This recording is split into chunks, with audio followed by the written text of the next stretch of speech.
Mike Starnell with Way Over Recipes, and today I'm going to be cooking up some grilled chicken breast. I'm going to be using the Cosori Smart Air Fryer Toaster Oven, and so go ahead, get started with that cook right now. Alright, so what I have here for this cook, I've got 4 boneless, skinless chicken breasts. I didn't take time to weigh them, but they look pretty big.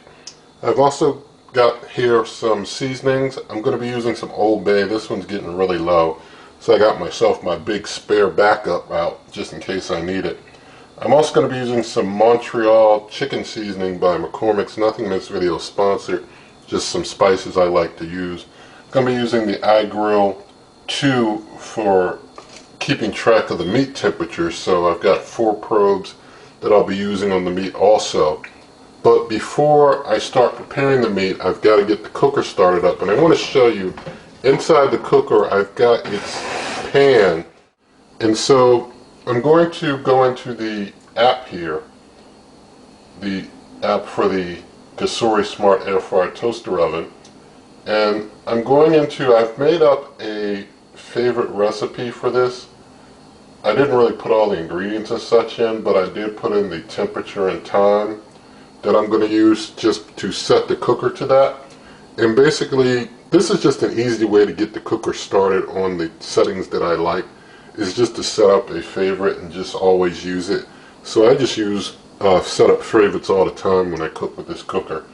And so what I've got it set for is 400 degrees Fahrenheit for 30 minutes, but really I don't think it's going to take 30 minutes. It may take, maybe 20 some minutes, but I don't know.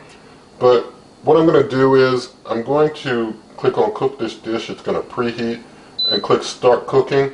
And after you do that, it asks you to hit the start button. So I'm going to hit start. And so that starts the the preheat going. What I'm going to do, I'm going to let it go ahead and preheat. And after it's done preheating, I'm going to let it go for just another 5 minutes.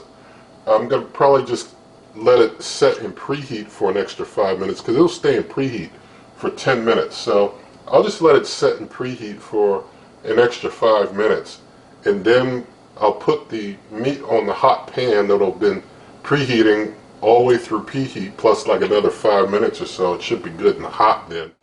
So I'm going to just start by putting on my chicken seasoning here, and I'm using the air fry setting even though I have the pan in there, because the air fry setting's going to make sure that both the top and bottom heating element and that side heating element with the air fry fan on high kicks in, so that everything gets cooked all the way around real nice. And so, as far as seasonings, you can just basically sprinkle out your seasonings to the amount and degree of your preference, as much as you like or as little as you like. I'm just going to go ahead and flip them and get them seasoned up on this other side some.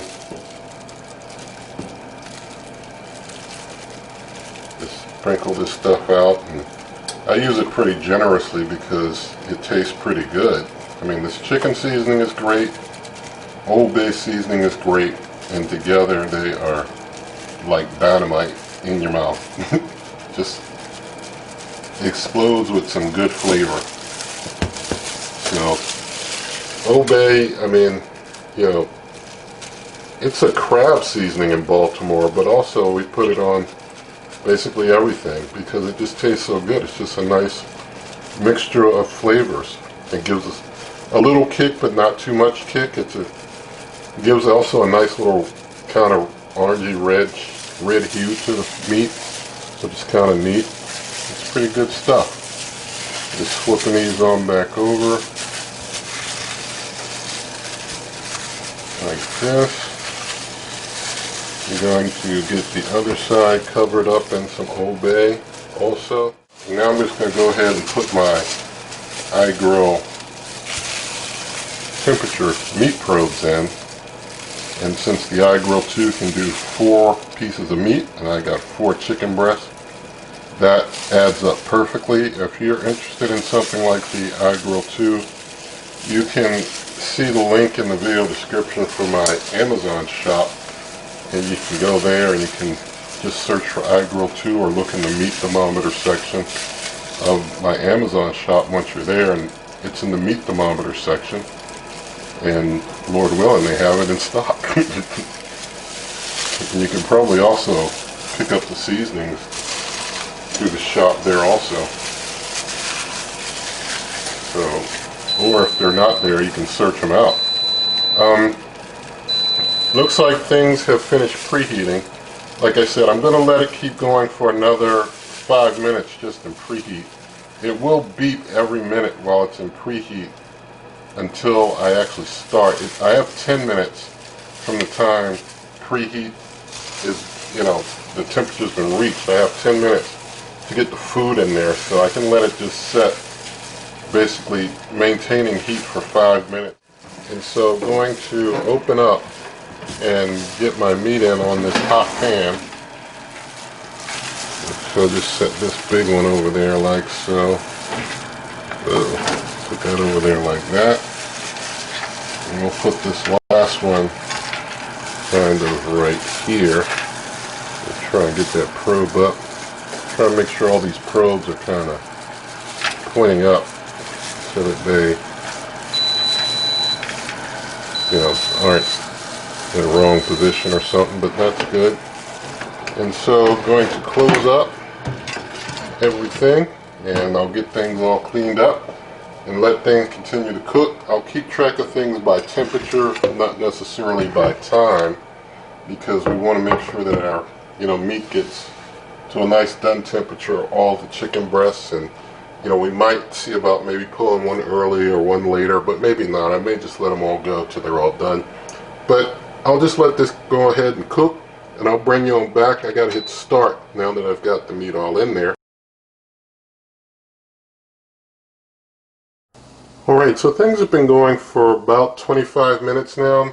The temperatures vary a bit. The one on the front right is at 161 degrees Fahrenheit. The one that's on the rear right is at 184. It's done. The one on the rear left is at 169, so it's about done. And the one up here on the front left is reading like 199, so it's reading like, really hot. But I'm going to go ahead and pull all except the one that's just reading 163 out. Maybe if the one at 163 reaches 165 while I'm pulling the others, I'll pull it also. But I do want them all to get to 165 before I pull them, despite any potential for carryover heat. So I'm just going to get them out and just set them all over here on my cutting board. And this one here that's reading like 164, looks like it's probably going to hit 165 in just a moment. So just going to leave it in there for a sec to go ahead and finish it off. And while that's being done, I'm going to go ahead and try and get these temperature probes out. I think, if you're listening closely, you may or may not have noticed the air fry fan kind of periodically goes on and off on the cooker. So it's at 165 now as well, so I'm going to turn things off.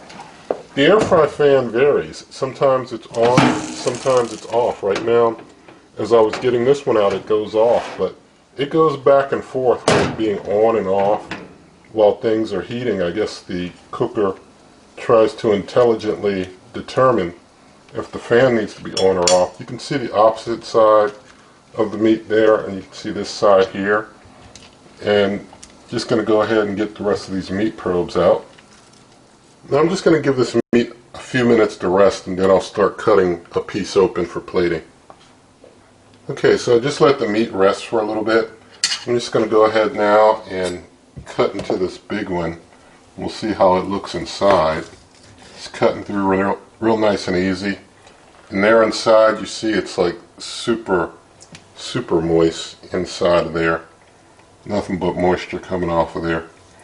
I'm just going to cut a big piece, and leave that there for a quick taste test. Alright, let's taste test this piece of chicken breast. It feels super moist. Even if I put my fork into it, it's like super moist. So I'm going to go ahead and take a taste.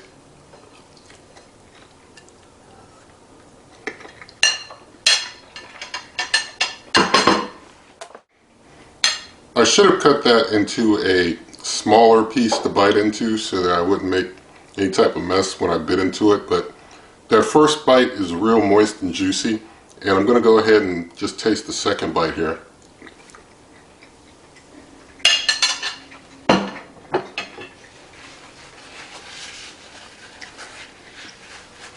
The chicken is super moist. I mean, it's like not like air fry moist. It's just like kind of like roast moist is how moist it is. It's real good. Turned out real nice. And so the Cosori does a really good job. Doesn't dry the meat, which is real good.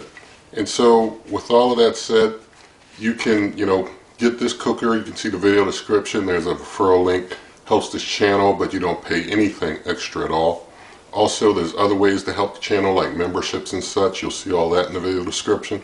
Also, you can get recipes on my blog at superweightovenrecipes.com, and there's a direct link to this recipe down in the video description as well. And also, if you did like this video, please do give it a thumbs up. Share the video with a friend, leave your comments, subscribe, hit the notification bell, and good eating.